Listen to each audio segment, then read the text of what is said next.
Hello, my name's Ben. Do you mind if I examine you? No. Consider the patient's nutritional state.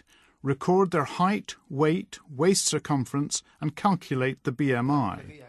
Look for nail signs such as leukonychia or koilonychia. Turn them over for me.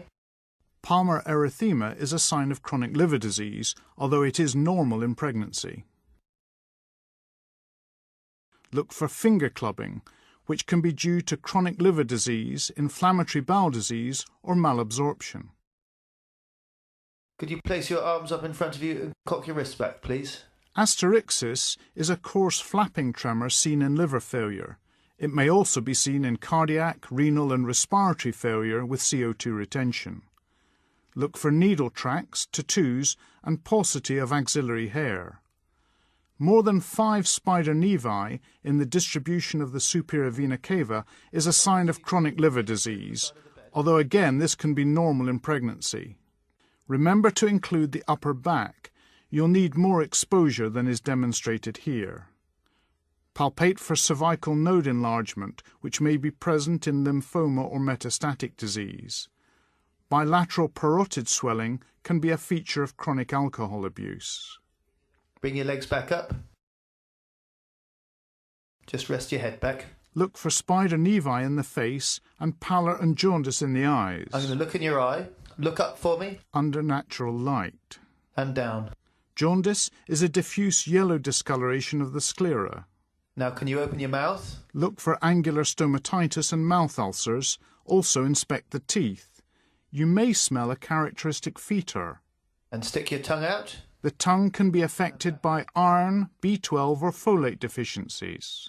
I'm just going to lie you flat. Examine the abdomen with the head supported on a pillow to relax the abdominal muscles and with the arms by the sides. Expose from the xiphisternum to the pubic symphysis and look for scars, stomata, distension or pulsations. Do you have any pain anywhere? No. I'm just going to feel very gently. Let me know if it's sore. Ensure that your hands are warm and kneel beside the bed. Use your right hand, keeping it flat in contact with the abdominal wall, and avoid using your fingertips. Watch the patient's face throughout the examination for any sign of discomfort.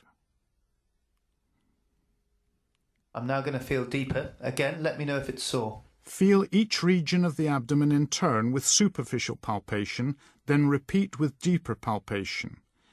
If the patient reports a site of tenderness, begin distant from this and work towards it. In addition to feeling for tenderness and masses, assess the muscle tone.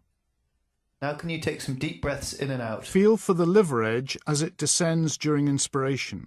Start in the right iliac fossa and work superiorly 1 centimetre at a time. If the liver is palpable, describe its characteristics and the edge. Locate the upper border of the liver by percussing down from the 5th intercostal space in the midclavicular line. Measure the distance in centimetres from the upper border of dullness to the liver edge.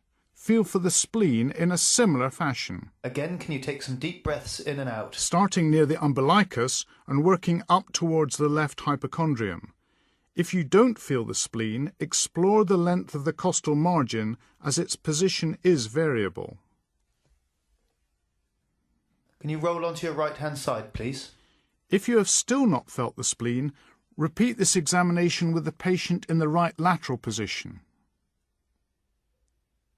Take some deep breaths in and out again for me, please. Again, palpate using your right hand, starting at the umbilicus and working towards the left hypochondrium.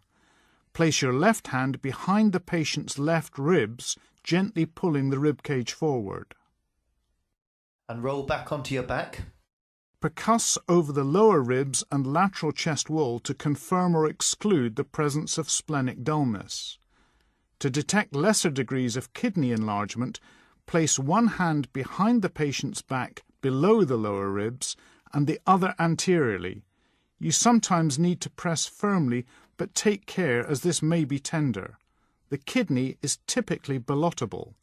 Can I ask you to sit forward, please? With the patient sitting up, you can palpate the renal angles directly, but take care if there is any tenderness. Let me know if it's sore. The renal angle is between the 12th rib and the lumbar vertebrae. Now I'm going to tap your back. Again, let me know if it's sore. If palpation is non-tender, gentle percussion with the closed fist may elicit tenderness. Check for pitting edema over the sacrum by applying pressure for a few seconds and seeing if indentation remains. Can you lie down flat again for me, please? Percuss from superior to inferior in the midline over the abdomen. The point at which resonance changes to dullness marks the top of the bladder. Percuss for ascites by starting in the midline and working laterally towards the flanks. With ascites, there will be dullness laterally. Can I get you to roll onto your left-hand side? Turn the patient and wait. A note change from dull to resonant is shifting dullness, indicating ascites. And could you roll back for me? And now can you place your hand down the middle of your tummy? A transmitted fluid thrill is another way to demonstrate gross ascites. The patient's hand prevents transmission of the impulse through their skin. Next, use the stethoscope diaphragm to auscultate for bowel sounds. The gurgling sounds of normal peristalsis are usually present every 5 to 10 seconds, but you need to listen for at least 2 minutes before concluding that they are absent. Listen over the kidneys for the bruit of renal artery stenosis and over the liver, where a bruit may be caused by hepatitis or hepatoma, and over the umbilicus for an arterial bruit that might suggest an atheromatous or aneurysmal aorta. Warn the patient before testing for succussion splash. I'm going to give your tummy a shake. An audible splash more than 4 hours after oral intake indicates delayed gastric emptying due either to gastric outlet obstruction or gastroparesis. Inspect the legs for pyoderma gangrenosum and for ankle edema, which may be due to hypoalbuminemia. Although not demonstrated here, you should also examine the hernial orifices and genitalia. Thank you very much.